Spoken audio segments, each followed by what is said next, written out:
Yo, how's it going, guys? This is Ducker again, back with some more PoE2.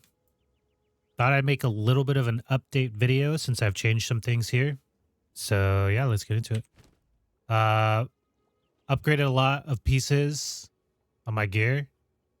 The only ones that I really need to work on is my boots and my belt. I ended up getting some fire on a couple of these pieces here. So I'm now igniting enemies with Falling Thunder, which synergizes with Unbound. So I'm getting Unbound faster, or the Unbound energy now faster. So a friend of mine went through my passive tree and saved me some points since I was going down this bottom path. And instead just continuing along this path here.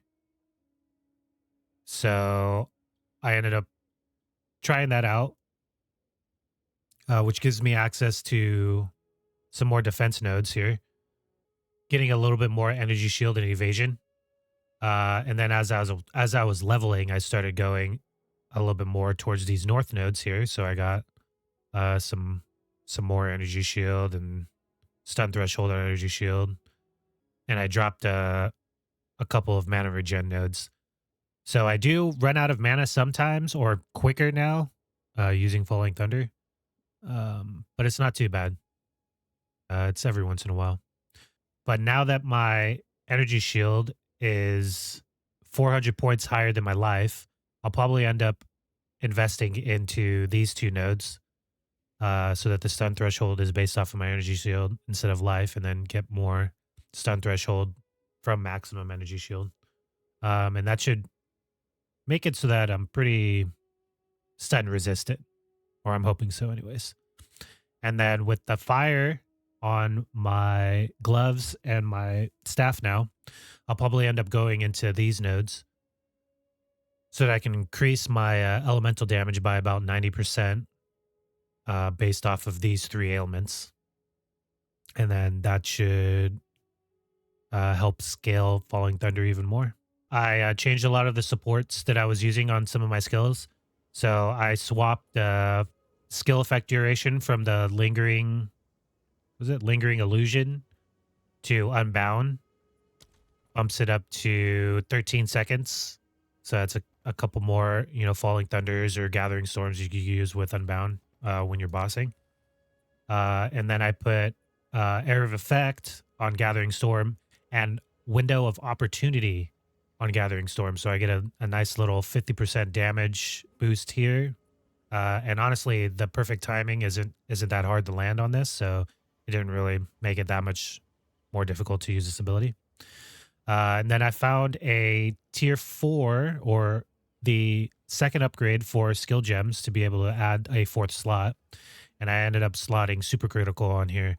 So 20% less critical chance, but I get another 100% critical damage bonus on top of that.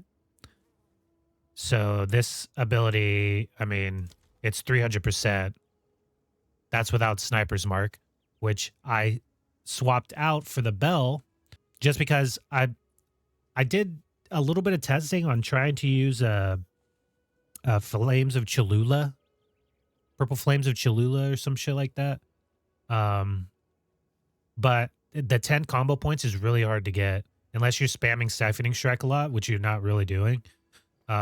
It's really hard to get those 10 combo points. So I ended up swapping that out for Sniper's Mark, which is just a critical damage bonus. Gives you extra damage on your Falling Thunder whenever you do hit the inevitable critical. And then on Mana Tempest, I ended up putting Premeditation on. So you'll get another extra 15% off of the 66%. So it's about, 81. But yeah, that's it for the updates on this build. I'll probably include a little gameplay snippet of me doing a boss on one of the maps, just because I had someone ask how the bossing was on this build.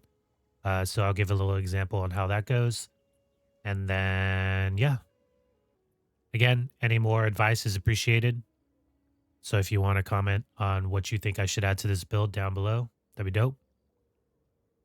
Now, I'll see you guys next time. All right, here we go. I think this is the boss arena.